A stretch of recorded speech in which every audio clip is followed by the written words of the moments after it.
Good morning! Happy Sunday, guys! And thank God it's Sunday! Ayan, buti na lang. Ang bilis ng araw. Grabe, no? Mamaya magsisimba ko. Siguro 7 PM na lang kasi para konti na lang yung time ng pag-antay ko kay Heinz. Tapos, tawag dito, mag-film na lang siguro ako ngayong maghapon. Siguro, pag hindi tinamad na naman, pero mag-film siguro ako. Tapos, ano pa ba? Tatawa ako si Heinz pag ginigising ako, aalis siya. Kiss ng kiss, tapos gaganunin niya pa yung mukha ko.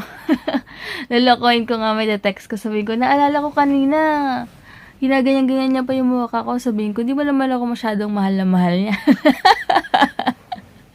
Mamaya iti-text ko or sasabihin ko mamaya sa kanya pag tumawag. Grabe talaga siya kanina. Abang tulog ako, tapos nagising ako kasi ginaganyan-ganyan niya pa yung mukha ko. Alam niyo yun? Parang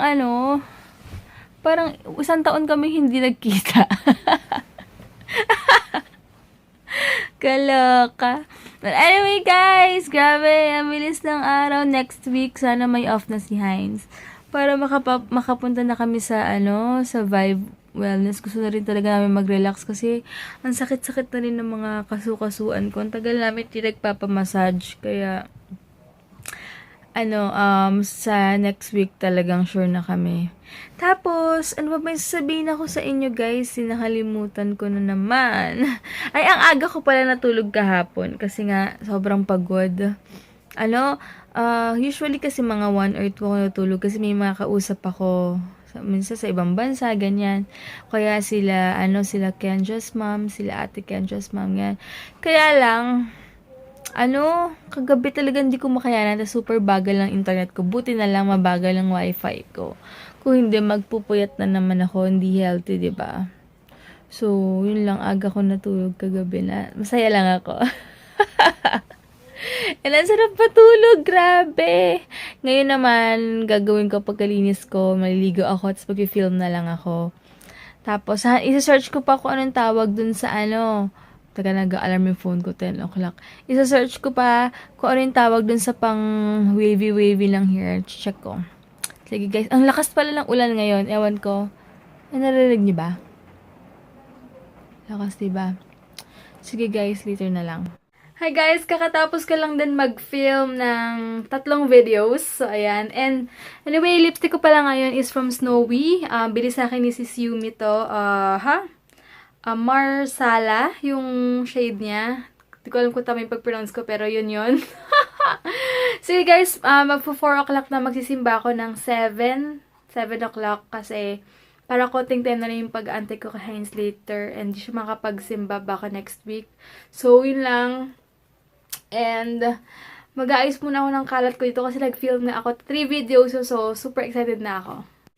Nagpalit pala ako ng damit, sa ko na lang susuotin yon sa Tuesday or Wednesday ko na lang susuotin. Ito muna susuotin ko and leggings lang ako. Tsaka malamig din kasi, sa church din malamig, so nagpalit muna ako.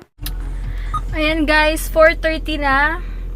Hindi pa ganun ka-oily yung mukha ko. Naglagay kasi ako ng highlighter dito kaya parang medyo medyo shimmer siya. Pero hindi pa ako ganun ka-oily. Ayan.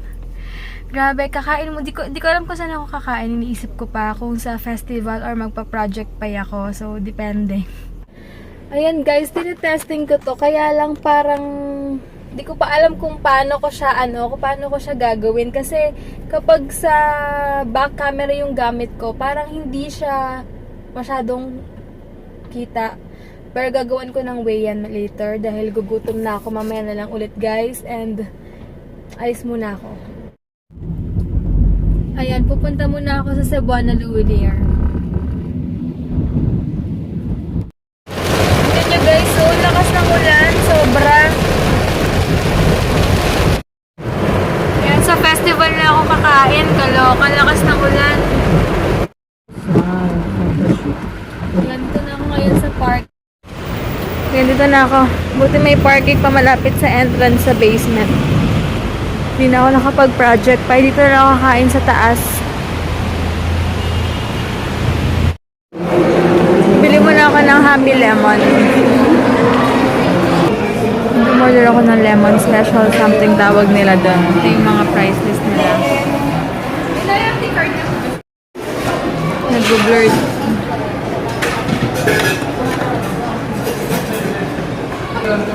Meron akong loyalty card. Yay. Wala ako sa... Ito muna lang muna kakainin ko. Ito na yung lemonade ko. Ayan, wait lang. Parang blurred. Ayan, sale na naman dito. Buy one, buy two. Ayan, mga discounts.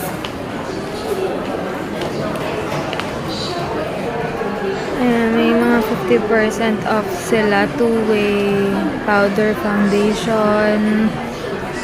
Eyeshadow. 50% pa rin dati kong binili. Iniisip ko kung bibili ako nito kasi yan yung 180 pesos.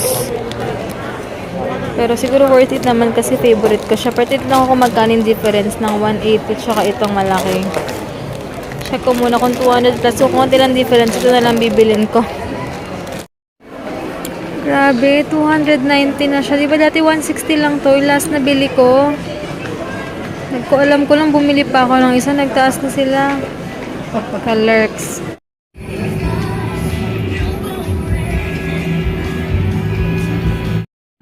What took place in God's Word has a what? Has a reason why things are happening. And when we look back from the Old Testament to the New Testament, now we do understand that God has His way of what? Of working and stitching, okay? What took place in the past to reveal who Jesus Christ is. Pastor John, about a week ago, he talked in the first really installment that the Lamb is a perfect sacrifice. Gospel is not clear, you are most likely to do things on your own. Thus, you commit mistakes. Thus, you commit a lot of mistakes and errors.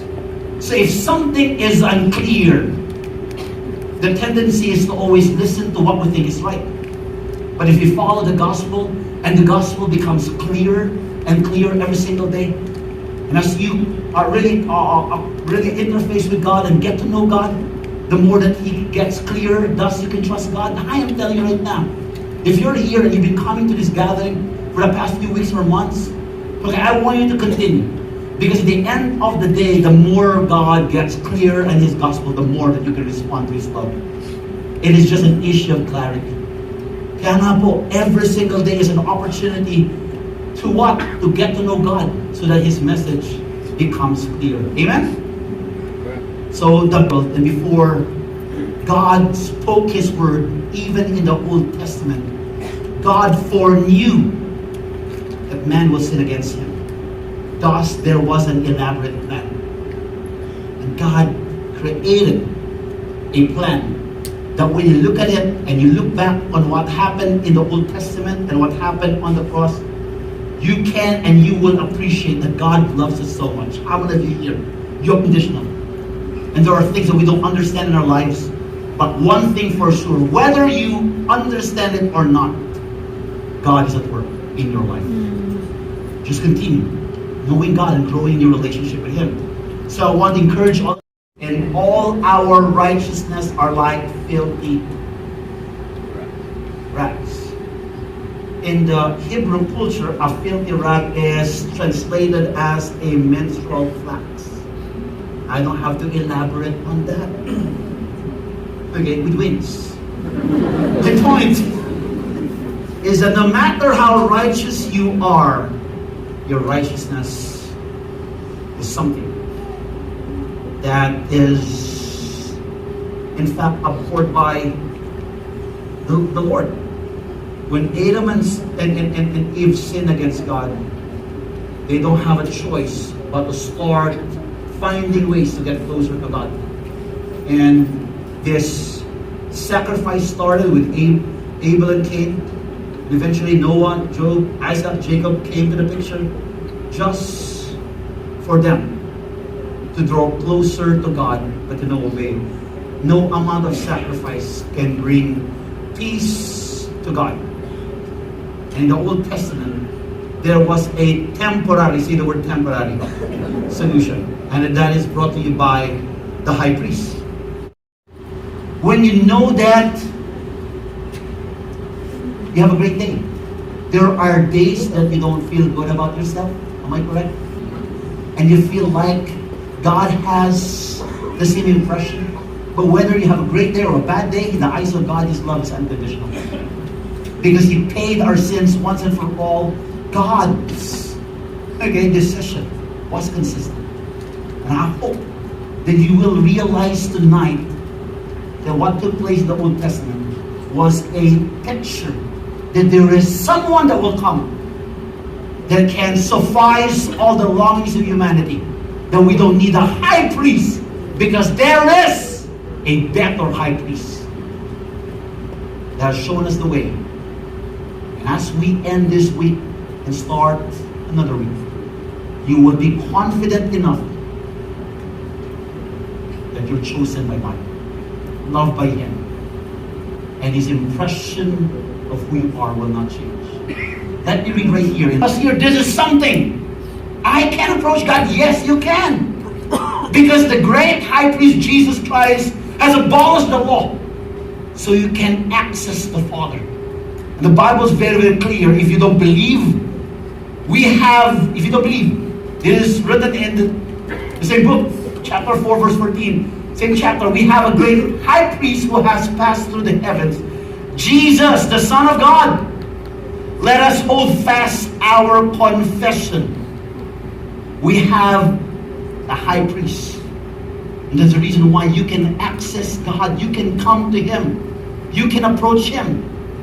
Because He has abolished the routines in the Old Testament, and it was simply saying once and for all, more than just the animal sacrifices and the temple worship and everything that I'm requiring you to do in the Old Testament. Once and for all, I have done it. Thus you're free from all of this.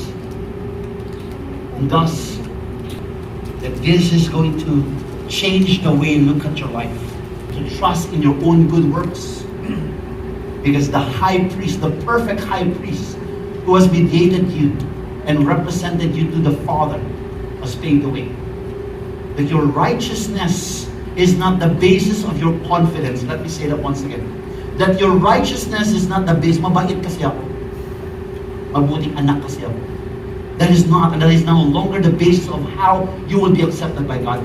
The reason why, any moment from now, if you choose to come to the presence of God, you are guaranteed to be accepted. Because 2,000 years ago, Jesus said, it is finished. You can come in. You don't have to go through my secretary to set an appointment with me.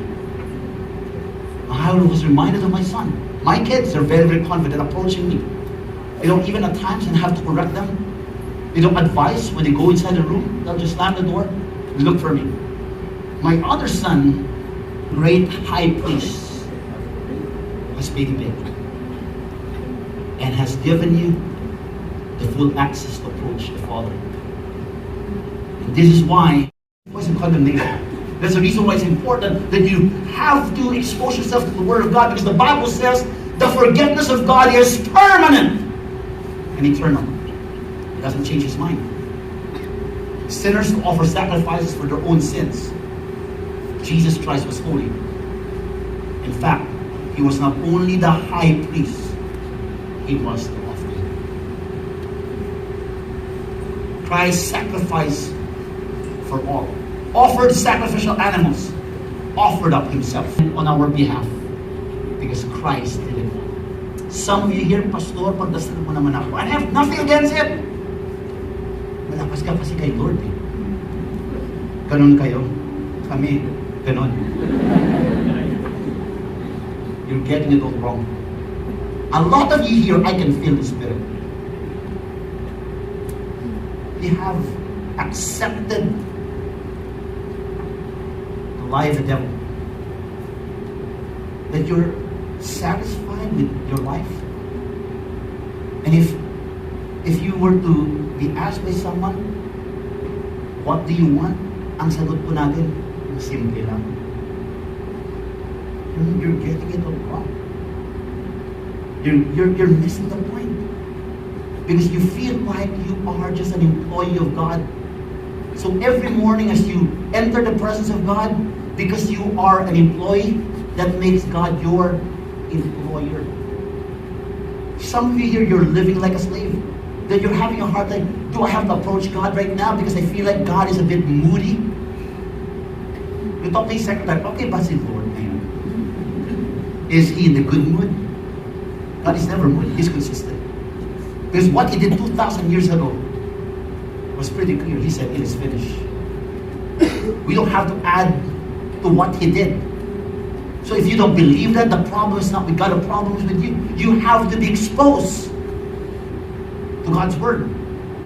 God. There's no other option. But your life is bound to a life in hell. But Christ as the perfect offering stepped forward. And the word is propitiation. He guaranteed each and every one of us that the wrath intended for you should be what? Rerouted to him. And that is the picture. God's forgiveness. God sees you. It's the same. Forgiven and accepted. Give God the glory. Yan, kakatapos lang ng service. Punta muna ako dito sa 2 for buy one take one na kasi may hinahanap ako yung dati kong itim. Wala, pupunta ako sa kabilang side kasi walang available.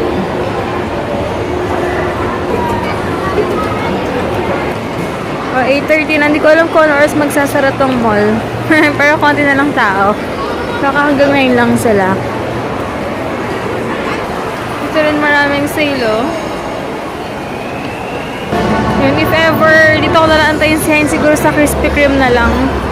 Kasi hanggang 9 o'clock, kesa naman bugbiyahe pa si Heinz papuntang ATC, diba? Andito na naman ako. Antayin ko na lang siya dito. Ayan guys, hindi pa ako nag-retouch. Super okay pa siya and flawless pa rin ang finish niya. Ayan, ito yung mga available nilang donuts. Kaya lang, ko alam ko nung iinumin ko. Mayroon pa rin sila dong hot coffee, chillers, iced coffee. Ito na lang pala bibin ko. Binaantay ko si Heinz since till 11 PM naman sila. Ayan. Ayan guys, babalik na ako sa kotse. And hi pala kay Chrissy! See you next week kasi pupunta kami next week sa Vibe Wellness. So, ipipm niya ako bukas kung ano yung mga matatry namin ni Heinz, mga ganon. So, yun lang. Mimit ko si Heinz sa may Caltex, Alabang, kasi gusto daw niya kumain ng Army Navy. So, yun. Doon kami, so, yun na naman. So, doon kami magkikita and kakain siya doon sa Army Navy. Yan, dito ako ngayon sa Caltex. Nagpagas na rin ako. Tapos, inaantay ko na lang si Heinz sa jeep na daw siya. Tapos, pupunta kami ng doon. Babalik ako doon para kain kami ng Army Navy. Sabi niya dito. Wait lang. Hi guys! Ito na asawa ko. Magda-date Hey. kami kasi wala Yeah. siyang pasok bukas. That's right. Bukas manonood kami ng Mission Impossible. Gusto daw niya yun. Yes, So, super ganda. hindi ko alam kung ATC kami or SM. Mo, ayoko mo nang bumiyahe. Ay, coding! Kumit na lang tayo. Bas. Hindi pa may Ano ba to? experience natin tayo. Tapos sakit tayo ng may bulag. Yung bulag na ano. Ano ba to? Hindi ako munang bumiyahe, pagod ako. Dito kami ngayon sa Commerce Avenue. Ay, Commerce Center pala Avenue tuloy. Sorry guys. Hi Crazy! Thank you so much! Ulit, hi ka mag sa pag-invite sa atin sa Vibe Wellness. Thank you so much. Isa kami sa Hi. napili mo. Yeah. I-invite dun and for free. Tapos ma-experience pa namin lahat doon. Sobrang thank you, Chrissy. Ano? Chrissy. So, Chrissy, thank you so much and we'll see you there, okay? Yes. So, yun lang. Dito na kami mukhang malamig dito sa coconut fried chicken something kasi nagmo-moist yung air ko. Hindi mo ba napansin yung hair ko? I see, it's really baby. What can you say about my hair? Crazy. Freezy daw. You don't like it? I like it. Ha? I like it. Freezy. But, ayan, dito, ay, iba. Baby dito. Army, Navy? Meron din po dyan, meron din po. Ah, meron ba? Ah, ngayon ako ulit kasi pumunta dito eh. Sorry. First time ulit. Ayan ito. Meron pa ng daan dito. Ayan. Ito parang ano, next time tatry kong kumain dyan.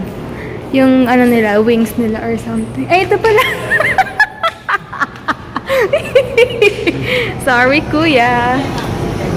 Yan. Ito pala yung mga food nila. Yan.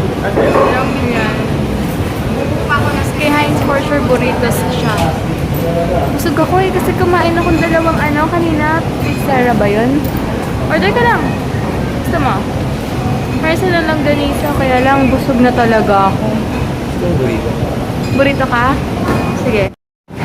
Ayan. Self-service pala dito sa Army Navy Alabang. Pero okay lang. Umorder pala ako ng ano, ng Nestle milkshake nila. Ayun. Chocolate yung in-order ko. Ayan. So, ayan. Hindi. Tatry ko na yung milkshake nila.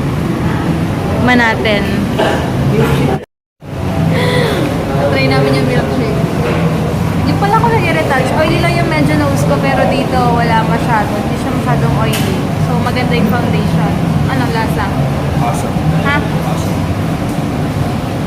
Hindi ka nahihilig sa bigla. Nahihilig ka yan sa pera. Ano to eh? Gawang Nestle.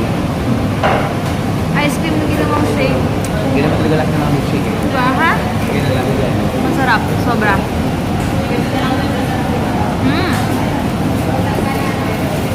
Kasi laki siya nung ano, ng, ano yun? Ano yun? Nakalimutan ko na naman. Hindi na ako iniintindi ni guys. Kasi gutom na siya. Sana ako intindihin na yun. So, hindi mo ako intindihin. Pagkakain ko intindihin. Sige, pagkakain daw niya. Parang ka-price din siya ng Jumbo Juice na ganito rin kalaki. Tapos yung milkshake dito, isang size lang siya, ganito lang siya kaliit. Pero pwede na, worth it naman. Sana naman sa kinain mo ay nakamove on ka. Hindi ka daw makamove on sa kinain mo kasi Kapit-kapit to. wala nang, ayoko, wala nang tao ngayon dito, kami na lang. Kasi nga Sunday, yung iba may work. Si Heinz last day niya bukas, so kami na naman may iwan dito. Buti lang 24 hours pala tong Army Navy na to. Bukas magtutulog kami kung hanggang ano. Saan tayo magla-lunch bukas?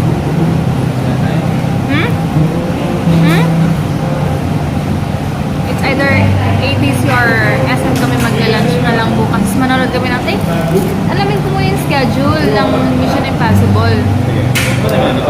Kasi wala rin, kasi bigla, alam niyo ba, yung schedule lang talaga ni Hens kasi minsan biglaan, bukas wala siyang pasok. So hindi ako nakapag-grocery. So if ever wala kaming ulam bukas, kinain ko na yung corned beef kanina. Pero tingnan natin bukas na lang, bahala na. So yun guys. Ayun, nasa bahay na kami, obvious naman. Hindi na ako nakapag-retouch. As in, ito na yung foundation ko kayo napain yung powder ko. Ayan, dito lang sa nose area. Medyo nag-oily pero sobrang okay pa rin talaga siya. So, maganda siya guys. Anyway, bukas aalis kami, mag-date kami. Gagamitin ko itong bigay sa akin yung Pretty Angel Shop na bag. Ayan, excited na ako. Hindi ko kasi ito nagamit ngayon kasi hindi bagay sa outfit ko. Brown ang peg ko ngayon. So, di ba, alanganin namang pink and ganito siya. So, bukas gagamitin ko siya. And yung binigay sa akin ni Ate Mafi na ano yun? Parang matawag sa mga ganun, parang pants na maluluwag. Basta alam mo na yun, nire-reserve ko siya. Ayoko siya yung basta gamitin na dyan lang. Gusto ko may something na pupuntahan ako para masuot ko siya. Thanks, Ate Mafi. And hi kay Ate Ann Klutz kasi nagtag siya ng pic kanina.